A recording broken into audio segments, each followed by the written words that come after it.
Police അതിക്രമ ആരോപണങ്ങളിൽ കണ്ണൂർ ഡിഐജിയുടെ ഓഫീസിലേക്ക് കെഎസ്യുവിന്റെ പ്രതിഷേധ മാർച്ച്.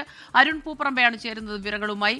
അരുൺ, ഈ മാർച്ച് ഇപ്പോഴും പുരോഗമിക്കുകയാണോ? അവിടെ ഇപ്പോൾ ഈ ബാരിക്കേഡുകൾ മറികടക്കാനായി പ്രതിഷേധക്കാർ ശ്രമിക്കുന്നത് നമുക്ക് ദൃശ്യങ്ങളിൽ നിന്ന് കാണാൻ കഴിയുന്നുണ്ട്.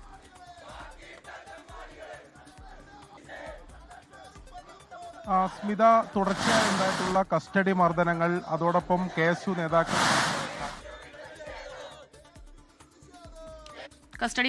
തുടർച്ചയായ കസ്റ്റഡി മർദ്ദനങ്ങൾ, പോലീസ് അതിക്രമ ആരോപണങ്ങൾ, ഇതിലെല്ലാം പ്രതിഷേധിക്കുകയാണ് കെഎസ്യു. കണ്ണൂർ ഡിഐജി ഓഫീസിലേക്കാണ് പ്രതിഷേധക്കാർ മാർച്ച് നടത്തുന്നത്.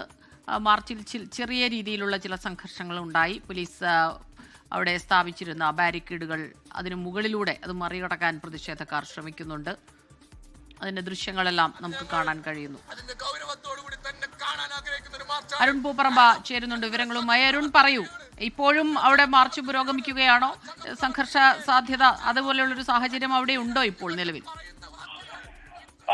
തുടർച്ചയായി ഉണ്ടായിട്ടുള്ള കസ്റ്റഡി മർദ്ദനങ്ങൾ, പോലീസ് അതിക്രമങ്ങൾ ഉൾപ്പെടെ ചൂണ്ടിക്കാണിച്ചുകൊണ്ട് അതിൽ പ്രതിഷേധിച്ചാണ് കെഎസ്യു ജില്ലാ കമ്മിറ്റി ഇന്ന് കണ്ണൂർ ഡിഐജി ഓഫീസിലേക്ക് മാർച്ച് നടത്തുന്നത്. മാർച്ച് ഇപ്പോൾ ഡിഐജി ഓഫീസിന്റെ 100 മീറ്റർ ഇപ്പുറം പോലീസ് തടഞ്ഞു. ബാരിക്കേഡ് തീർത്താണ് പോലീസ് തടഞ്ഞത്. ആദ്യഘട്ടത്തിൽ പ്രവർത്തകർ ബാരിക്കേഡ് മറികടന്ന് അകത്തേക്ക് പോകാനുള്ള ഒരു ശ്രമം നടത്തി. പക്ഷേ അത് ഫലം കണ്ടില്ല. ഇപ്പോൾ നേതാക്കൾ സംസാരിച്ചുകൊണ്ടിരിക്കുകയാണ്. അരുൺ പൂപ്പറമ്പയാണ് വിവരങ്ങൾ നൽകിയത്. വീണ്ടും ലോകത്തെവിടെയായാലും ഏത് സമയത്തും 24 വാർത്തകളും ഓഗ്മെന്റഡ് റിയാലിറ്റി പാക്കേജുകളും എക്സ്പ്ലെയിനറുകളും വിശദമായി കാണാൻ ഞങ്ങളുടെ യൂട്യൂബ് ചാനൽ നിങ്ങൾക്ക് സബ്സ്ക്രൈബ് ചെയ്യാം.